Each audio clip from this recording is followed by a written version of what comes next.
Welcome back. I'm Simon Turner and I'm the campaign manager of Driving for Better Business. And I'm Peter Golding, the founder and managing director of FleetCheck. In this video, we're going to look at some of the challenges surrounding business continuity. One of the main concerns of any business at the moment has got to be maintaining customer relationships. And I think, we're all fast getting used to a whole range of new technology that allows us to do that. We're recording this on using that new technology, and I think it's something we're all going to have to get used to, because when this is over and we start to return to normal, I think a lot of this is going to stick as standard business procedure, and we're all going to find much less of a desire to make some of those unnecessary journeys we made before. But obviously, one of the primary considerations with business continuity is that you have to maintain a strong financial base for your business. Yeah, and Simon, I couldn't agree more. I mean, as a business owner myself, and obviously talking to so many of the companies that we work with, having a way to maintain a positive cash flow during this very uncertain period of time is imperative. And there has been a number of initiatives that have been introduced by the government to support businesses of all sizes. Obviously, we've talked about the job retention scheme in furloughing employees on a previous video. Clearly, there's not just that. There are the deferment of VAT, on a cash flow basis. I appreciate you still got to pay it, but delaying that until the end of the financial year is going to help.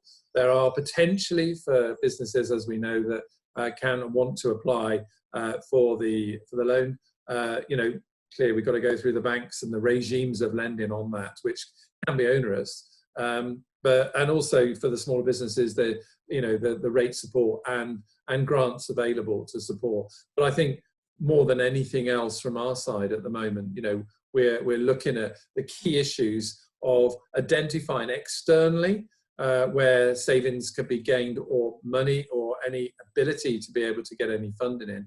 And I think also internally, Simon, there can be a byproduct of what's been going on recently, isn't there?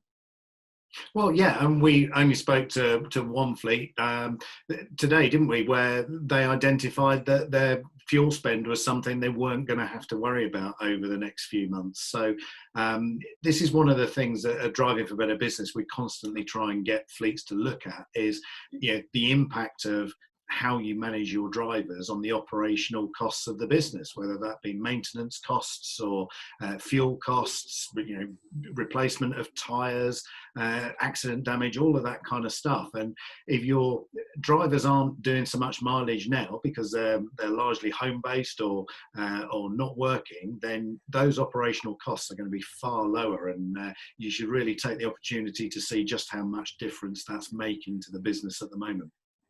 Yeah, and I think it's important because, as you say, Simon, we could look at it, and the one particular one we were talking to is over £4,000 a month they were currently spending on fuel. So when you are seeing a significant downturn in business, those savings can make a marked difference as far as maintaining your cash flow.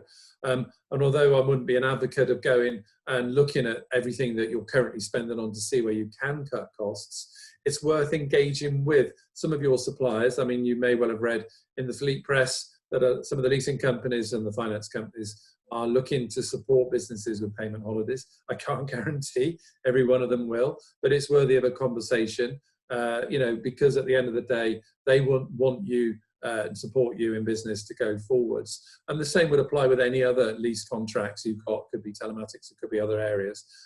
So look at that. And I think the thing, as a fellow business owner, my primary concern is continue to provide the level of support and service that we pride ourselves on at FleetCheck. But more importantly, I want to make sure when this challenging episode is over, that we can all look forward to the new businesses and the new future of what we're all hoping to looking forward to.